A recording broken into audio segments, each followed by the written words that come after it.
Well, let's talk about the LGBTQI bill. And if you look at the memorandum where it explains the purpose for the bill, it says the object of the bill is to provide for proper human sexual rights and Ghanaian family values, prescribe LGBTQ plus and related activities, prescribe propaganda of, advocacy for, or promotion of LGBTQIAAP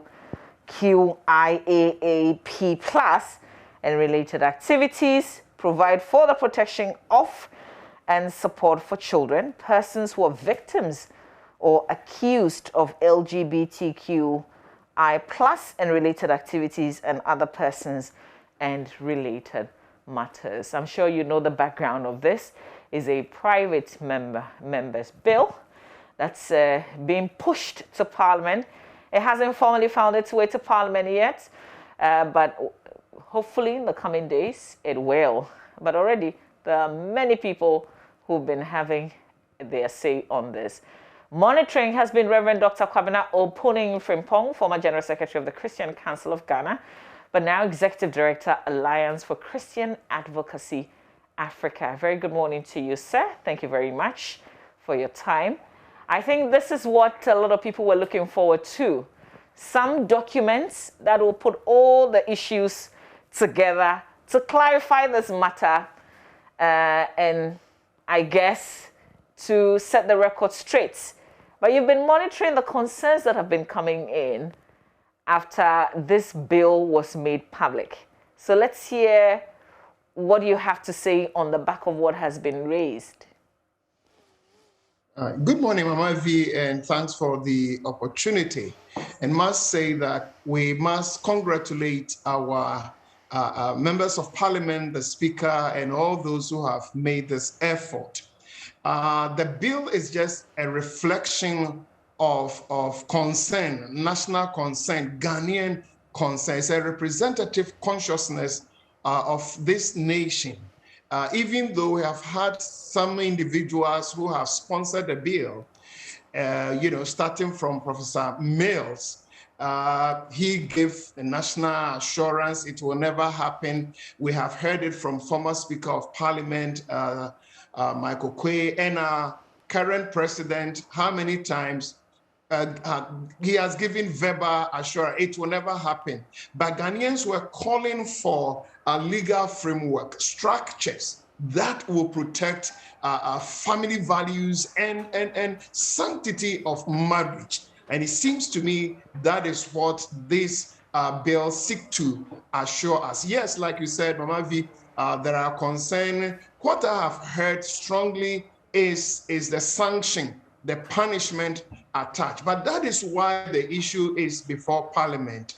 We have a long way to go. So let's allow our members of Parliament to go through, and I pray and hope they will also engage the various constituencies so that their members will come on board and understand. Sometimes such important issues elsewhere, MPs will quickly go to their constituencies and engage the people. We normally don't have such. I hope that such things will happen so that ordinary people can be on board as we work through this process. How about the concerns of the suppression of other persons' human rights and freedoms? Because as you know, the Constitution, stands for the fact that people should be free. Freedom of association, freedom of speech, freedom of worship. And some people see this as a way of sitting on other people's freedom. Yeah, that is why it seems to me we need a law to regulate this. If armed robbers have rights, that if you arrest a thief, armed robber, you don't just start stoning them, they have rights. But the right must be packaged properly so that you know what you can do, what you cannot do. So it seems to me that is the journey we have started. And we must know this is not a Ghanaian issue.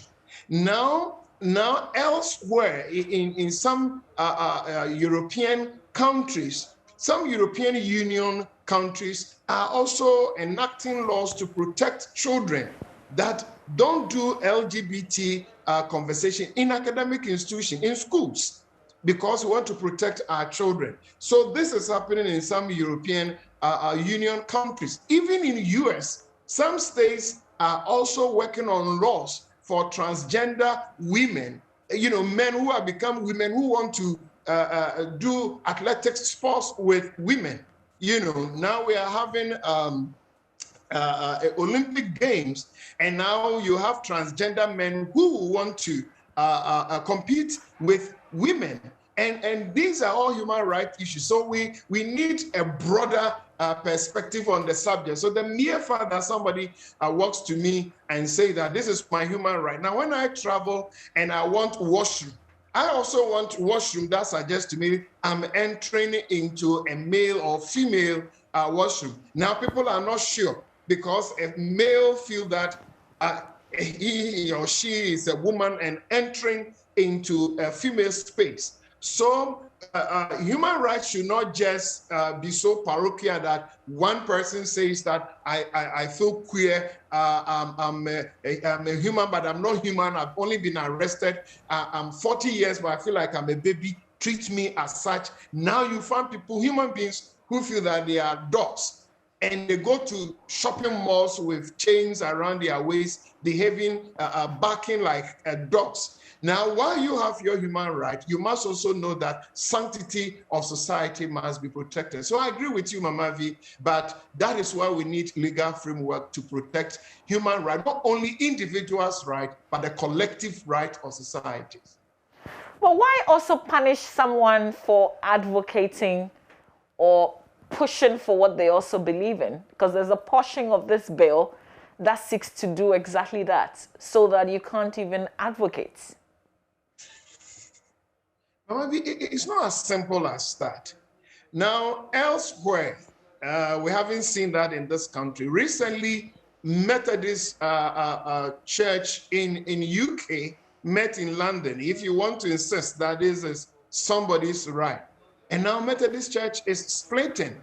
Their recent meeting in London, so it's affecting church. Baptist Church in the US is splitting. Presbyterian Church in the US is splitting. Some parents are thinking about their children. So we should not just stop there, that, but why are you doing this to me?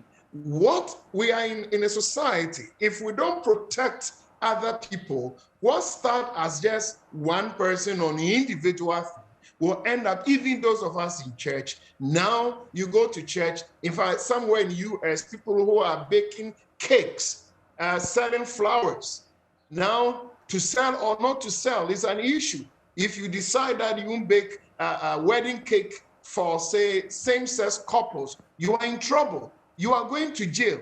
So yes, we must listen to such views, but we must also know that we are in the ship together. So there's nothing like exclusive right that this is me alone. Tomorrow morning, what affect that person eventually will affect me. But again, that is why we need the bill, so that we work it in such a way that we also protect every Ghanaian citizen. So at the end of the day, it's not just 2-3 people who meet somewhere and they want to punish people. Let Ghanaian voices be heard, and let every voice be heard, so that at the end of the day, we get what reflects our national consciousness. But no matter what, Ghanaians must protect family values and sanctity of marriage. LGBTQ plus should not be part of our national cultural identity. And Rev, I'm sure you've heard some people say that at this point in time in our lives as Ghanaians, is this the most important subject matter, so that we will spend all our efforts and be encouraging this bill? Is this the most pressing issue confronting us today? Oh, Mama V, I don't think even when I come to Joy TV, I'll get this impression. Before our conversation, even you've started rolling an advert coming on Thursday, some political talk shows. So we need a balance. And I think that is what we've been doing. Multimedia, you have a balance. You do all the political conversations, you do social conversations, you are doing students' side, the science, maths and science quiz. So we need a balance, and we should not close doors to any important subject. But I don't get that impression that in picking this conversation with you, all other things are going to be blocked. That is not what you are going to do. And in fact, you have started, you are touching on COVID and all other things. So that is not what we are doing. Yeah. But knowing what is happening elsewhere, Mama B, we must arm ourselves as a country. Yeah, I asked that because, you know, if you look at those MPs spearheading this, one of the attacks, one of the criticisms have been, you sit in Parliament and you think this is the most pressing issue for you to be pushing. Mama B, I don't think it's a fair reflection.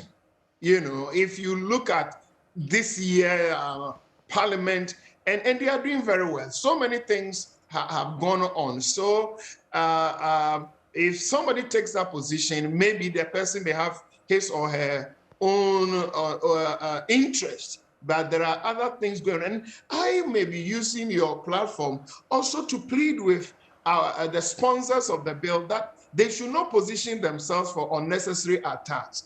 This bill or this subject we are reflecting on, it is not the individuals who are sponsoring. It's Ghanaian, a reflection of Ghanaian concern. Church leaders, Muslim leaders, traditional leaders, so many people have raised this issue. They have only picked the thoughts of national consensus, and therefore they must position themselves in such a way that they don't receive unnecessary bullets and attack. But we must even salute them. They are doing their job. This issue affects Ghanaians. They are in Parliament to do things that affect us, and they are doing their job. And they must keep the spirit. They must keep the fire. They must get us there. We're also being reminded that, I mean, the world is together now. By taking a move like this, it will stop people from visiting our country. Yesterday, I was reading about how tourism is likely to go down, and all the progress that we made with the year of return and all the events that we did following that, it will come to nothing because of this one action. I don't think so, respectfully. You know, one, we have wrote a very important program, Ghana Beyond 8. And I pray and hope that it doesn't remain a political soundbite. Sometimes our leaders who raise very important subjects on campaign tours, and they remain a political soundbite. But Ghana Beyond 8 must not become one of such political soundbite. Now, we are a nation, a sovereign nation. And if we do it right, I believe that other people will also want to see this country that is showing leadership. There are some African countries that are looking for examples. In fact, there are some European countries that are looking for examples. We must not give impression that everybody, in fact, I was in a church in US, and the pastor told me that there are church members in this church.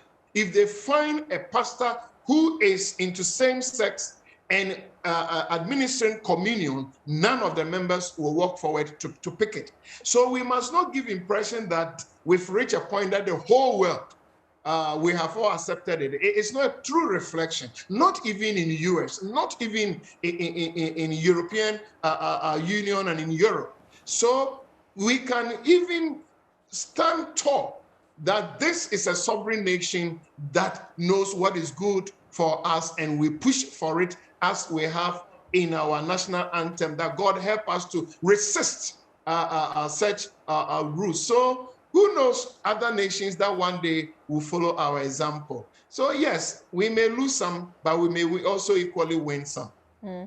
Bringing this bill and making it into law, we still have a long way to go. But are you hopeful, though?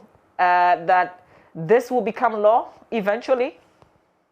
You know, we've come, like you said, from very far. Remember, may he rest in peace, Professor Mills, and how he spoke, and the center of that conversation has something to do with UK, and he did it. Then we had a Speaker of Parliament who also came out, and our own president, how many times?